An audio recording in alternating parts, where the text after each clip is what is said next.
Hi, I'm Tim the Potter from the Canton Clay Works. Thanks for joining us this morning. It's the last Saturday in March, and we are here to unload the second chamber of our Naboragama. We had a spectacular firing. We fired a week ago and let the kiln cool for 6 days. We tore the door down and opened it yesterday, and we're unloading the wares this morning.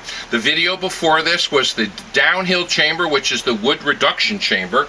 This is our salt oxidation chamber. And you'll notice some very vivid, bright colors. And I want to unload a few items and show you. But first of all, in the engineering of the kiln, I want to let you know it's a cross-draft kiln. So the heat enters into this chamber from the downhill chamber down on the floor here. And then it comes up along this interior wall, behind this exterior wall, in the main firebox of the salt chamber. This hole is where we stoke wood for several hours to bring this kiln up to about 2400 degrees, just under 2400 degrees, cone 11 down flat is what we fire this kiln to. So this is one of the 3 areas on this kiln that we stoke wood. Then the heat travels cross-draft through all these shelves, amongst all these pots. It also travels up to the top of the arch, down the back wall of the arch, and out an exit flue into the chimney. So it's a cross-draft variety of wood kiln. It's a Naboragama, which means multi-chambered, hill-climbing, wood-fired kiln. We fire 24 to 30 hours usually, and I'm going to step in here and start to unload a few pieces for you so you can see some of the wonderful colors. This pot on top I'm just ecstatic about. This is made by Anna Murphin, who is one of our interns here at the Canton Clay Works, and I think you all need to pay attention to her future and her work. This is a marbleized teapot. There is no glaze applied. All the glaze you see on it is airborne sodium chloride, which is landing on the clay, bonding with silica, creating a sodium silicate surface glaze done atmospherically. So there is no applied glaze. Notice how bleached and drippy it is on one side. This was the side facing into the firebox, where's the source of the sodium. This is a dynamic piece. I'm really excited to show this to you. Made by Anna Murphin. Let me continue in the chamber, and I'll unload some more pieces for you. This is from one of our advanced students, Andrea Donald. It's really quite spectacular. This is a 2-tone temmoku. Notice the beautiful iron crystals in the side wall, and it turns amber colored as the sodium interacts with the high iron glaze.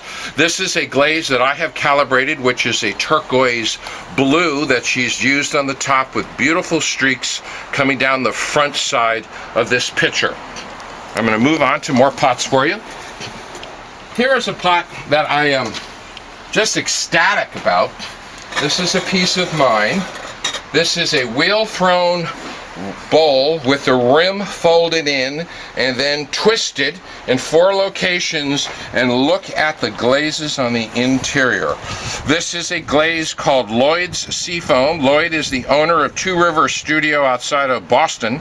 He's given me this recipe, and then I have overlapped that turquoise blue I showed you on the picture on top of it. Notice the variation in the streaks and the beautiful crystalline development on the bottom of the piece, inside bottom, and then the exterior is all flashing slip. Variations of orange and brown, all glossy from the atmospheric sodium. I'm going to move on, show you a few more pieces. Here's some beautiful mugs with flashing slip design work, a Willy Helix glaze. This is a classic Nuka wood ash glaze on the interior.